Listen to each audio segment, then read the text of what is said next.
I'm Trinidadi, and let's queer up education. Report exposes how anti-LGBT group funded research at McMaster University. An investigative report from the Needle News is exposing serious bioethics concerns inside one of Canada's top research institutions. For years, the Society for Evidence-Based Gender Medicine financed systematic medical reviews at McMaster University.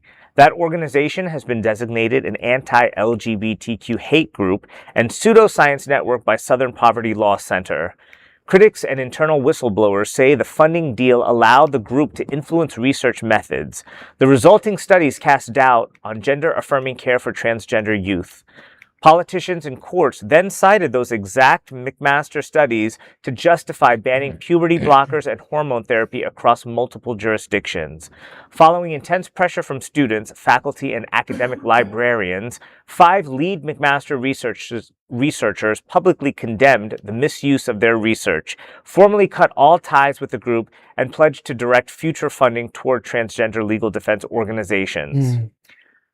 I think this is it's a tricky subject for me. I am not doubting that these findings were misused, as the researchers have said that their findings were misused, but it doesn't mean that there isn't any grains of truth into it. So my position on this is I remember following Jazz, her whole story about what she went through, and Jazz Jennings.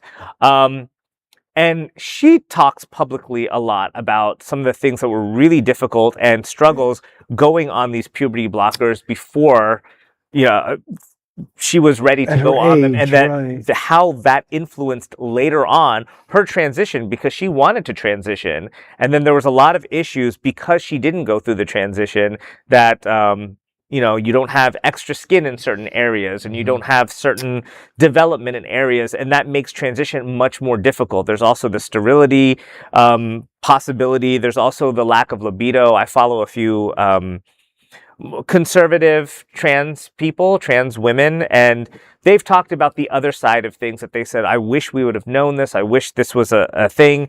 I firmly believe that any kind of medical decision should not be coming from the government. It should be between the child, the doctor, and the parent, and they should be in agreement, all 3 of them, in what treatment lies ahead. But it is a very slippery slope for me to use any kind of puberty blockers or anything that's more permanent that could damage the development of them as they grow. And I understand there might be some situations where that is the absolute last resort, and that's what needs to be done. And I'm saying that should be an option. Yeah.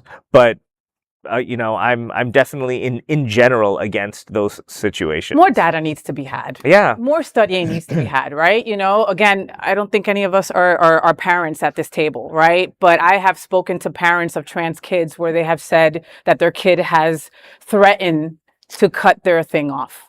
Okay? When you have a kid in front of you telling you that they are about to hurt themselves because they're not in the right body, sometimes some decisions have to be made that are not easy to be made. But completely, I'm in agreement with you that this would have to be everybody on the same page. It can't be the government telling you what to do with your child.